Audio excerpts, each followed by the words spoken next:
안녕하세요. 삶의 지혜를 나누는 시간입니다. 인생의 가장 힘든 순간, 모든 것이 무너져 내리는 것 같은 절망의 한가운데에 서보신 적 있으신가요? 사랑하는 사람을 잃었을 때, 꿈이 좌절되었을 때, 혹은 아무도 나를 이해해주지 못한다는 깊은 외로움에 휩싸였을 때, 우리는 그 어둡고 깊은 터널 속에서 한 줄기 빛을 간절히 찾게 됩니다. 오늘 우리가 함께 나눌 이야기는 인류 역사상 가장 깊은 절망과 슬픔이 드리웠던 바로 그 밤에 관한 이야기입니다. 예수님께서 십자가에 못 박히시기 바로 전날 밤, 그분은 사랑하는 제자들과 마지막 시간을 보내고 계셨습니다.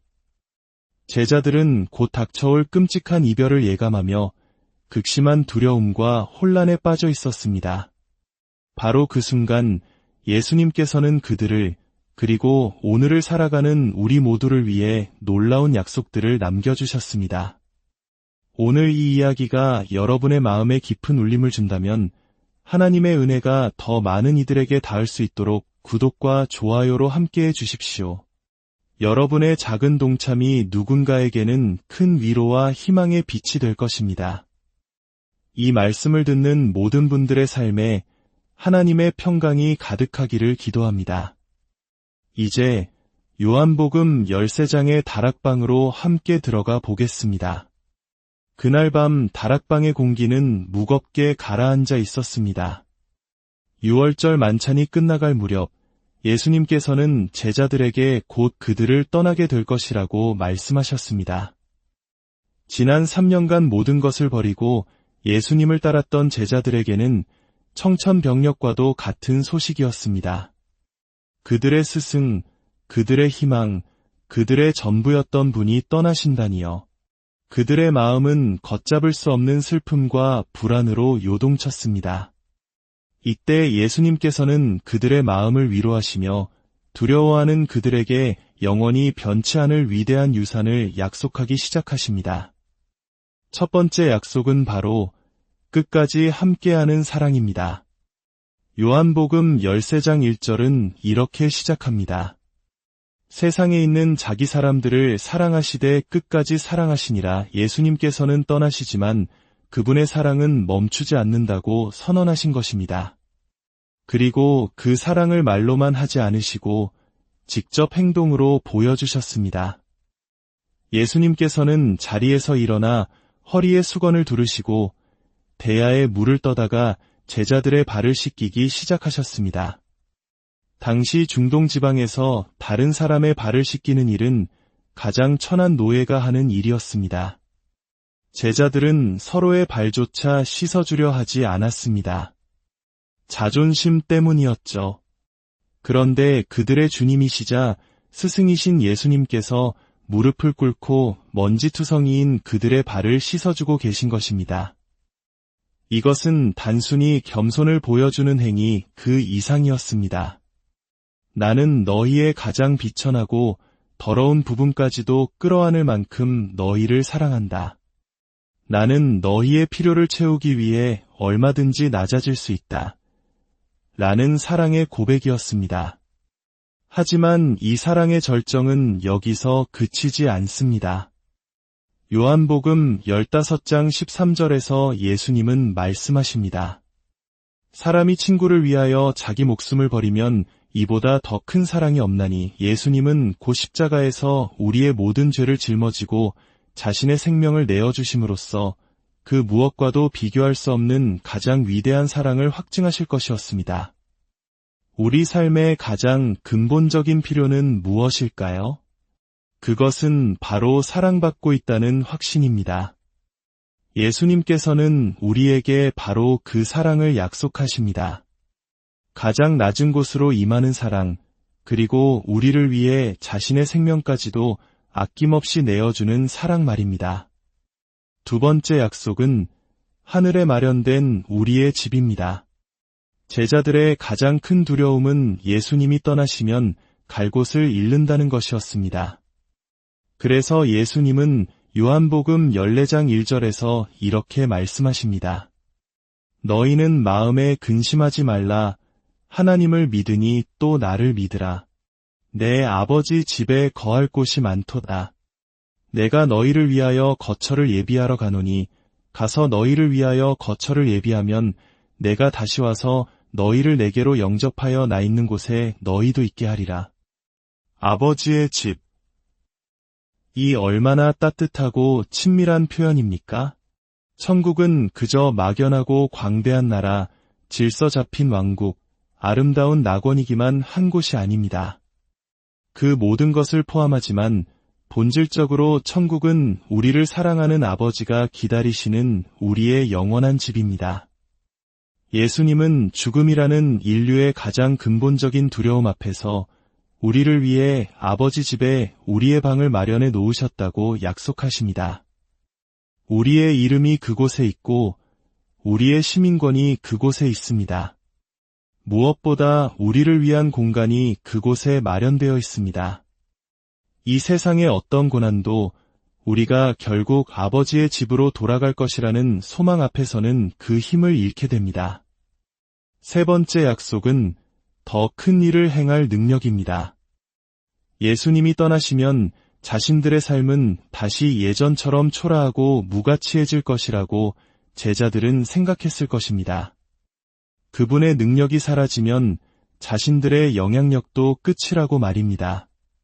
하지만 예수님의 약속은 정반대였습니다. 요한복음 14장 12절입니다. 내가 진실로 진실로 너희에게 이르노니 나를 믿는 자는 내가 하는 일을 그도 할 것이요 또한 그보다 큰 일도 하리니 이는 내가 아버지께로 감이라. 어떻게 스승보다 더 큰 일을 할 수 있을까요? 이는 예수님보다 더 화려한 기적을 행한다는 뜻이 아닙니다. 예수님께서 아버지께로 가시면 그분이 약속하신 성령님을 우리에게 보내주시기 때문입니다. 지금까지는 성령님이 예수님을 통해 함께 계셨지만 이제부터는 믿는 모든 자 안에 내주하시게 됩니다. 성령의 능력으로 복음이 온 세상에 퍼져나가며 수많은 영혼을 구원하는 그 영적인 영향력의 위대함을 의미하는 것입니다. 우리의 삶이 결코 무의미하게 끝나지 않고 세상을 변화시키는 거대한 영적 영향력을 갖게 될 것이라는 놀라운 보증입니다. 네 번째 약속은 기도에 대한 응답입니다.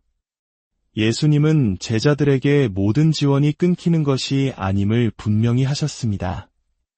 요한복음 14장 13절과 14절에서 말씀하십니다. 너희가 내 이름으로 무엇을 구하든지 내가 행하리니 이는 아버지로 하여금 아들로 말미암아 영광을 받으시게 하려 함이라. 내 이름으로 무엇이든지 내게 구하면 내가 행하리라. 예수님의 이름으로 구한다는 것은 마법 주문이 아닙니다. 이것은 예수님의 뜻과 성품에 일치하는 것을 그분의 영광을 위해 구한다는 의미입니다. 우리가 기도할 때 우리는 이것이 예수님의 영광을 드러내는 일입니까? 라고 자문해야 합니다. 만약 그렇다면 하늘의 모든 자원이 그것이 이루어지도록 움직일 것입니다. 이것은 우리가 원하는 모든 것을 얻게 된다는 약속이 아니라 하나님의 뜻을 이루는데 필요한 모든 것을 공급받게 될 것이라는 약속입니다. 다섯 번째 약속은 보혜사 성령님입니다. 예수님은 제자들을 고아처럼 버려두지 않으시겠다고 하시며 가장 특별한 선물을 약속하십니다. 바로 또 다른 보혜사 성령님이십니다. 내가 아버지께 구하겠으니 그가 또 다른 보혜사를 너희에게 주사 영원토록 너희와 함께 있게 하리니 그는 진리의 영이라. 보혜사라는 헬라어 파라클레토스는 곁에서 돕기 위해 부름받은 분이라는 뜻입니다. 예수님은 또 다른 보혜사를 보내주시겠다고 하셨는데 여기서 또 다른은 자신과 본질이 똑같은 분을 의미합니다. 즉, 성령님은 눈에 보이지 않는 또 다른 예수님이시며 이제 우리 안에 거하시며 우리를 영원히 떠나지 않으십니다. 성령님은 우리 안에서 사랑, 기쁨, 평화와 같은 아름다운 열매를 맺게 하시고 죄와 유혹을 이길 힘을 주시며 하나님의 말씀을 깨닫게 하시고 우리를 진리 가운데로 인도하십니다. 이보다 더 큰 선물이 어디 있겠습니까? 여섯 번째 약속은 진리를 아는 지식입니다. 혼란한 세상 속에서 우리는 무엇이 참인지 알지 못해 방황합니다. 그러나 예수님은 우리에게 진리의 영이신 성령님을 통해 모든 진리를 가르쳐 주시겠다고 약속하십니다. 성령님은 우리에게 하나님에 대해, 그리스도에 대해, 그리고 앞으로 일어날 일에 대해 가르쳐 주시며 우리를 모든 진리 가운데로 인도하십니다. 우리는 더 이상 어둠 속을 헤맬 필요가 없습니다. 일곱 번째 약속은 세상이 줄 수 없는 평안입니다. 예수님은 이렇게 말씀하십니다. 평안을 너희에게 끼치노니 곧 나의 평안을 너희에게 주노라. 내가 너희에게 주는 것은 세상이 주는 것과 같지 아니하니라. 너희는 마음에 근심하지도 말고 두려워하지도 말라. 예수님의 평안은 문제가 없는 상태에서 오는 평안이 아닙니다. 그것은 모든 것을 주관하시는 하나님 아버지를 향한 완벽한 신뢰에서 비롯되는 평안입니다. 세상은 환난과 고통으로 가득하지만 예수님께서는 이미 세상을 이기셨습니다. 우리는 세상을 이기신 분과 연결되어 있기에 어떤 폭풍 속에서도 마음의 평안을 누릴 수 있습니다. 우리 한국인들은 역사 속에서 수많은 고난과 역경을 겪으면서도 그 속에서 희망을 잃지 않는 강인함을 보여주었습니다. 어쩌면 우리 마음 깊은 곳에는 세상이 줄 수 없는 참된 평안에 대한 갈망이 자리하고 있는지도 모릅니다.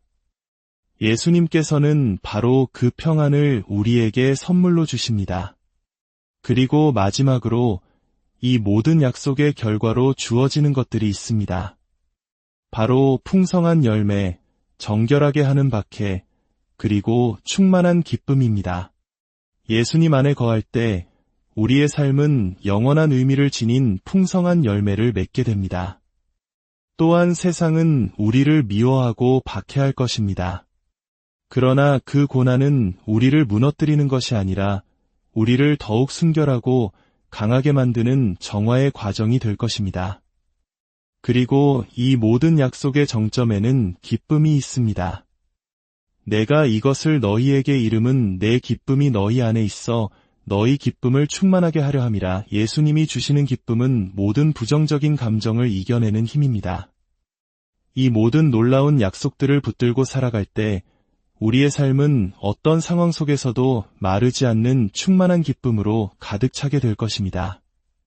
사랑하는 여러분, 인생이라는 거친 바다를 항해하는 여러분의 삶에 오늘 나눈 예수님의 마지막 약속들이 등대가 되고 다이 되기를 소망합니다. 그분은 당신을 끝까지 사랑하시며 당신을 위해 하늘의 집을 예비하셨습니다. 당신의 삶에 놀라운 영향력을 주시며 당신의 기도에 귀 기울이십니다. 당신 안에 성령님을 보내주셨고 평안을 선물하셨으며 마침내 충만한 기쁨을 누리게 하십니다. 이 사실을 믿고 의지할 때 우리는 어떤 두려움도 이겨낼 수 있습니다. 주님, 저희에게 이토록 놀랍고 관대한 약속들을 주심에 감사드립니다.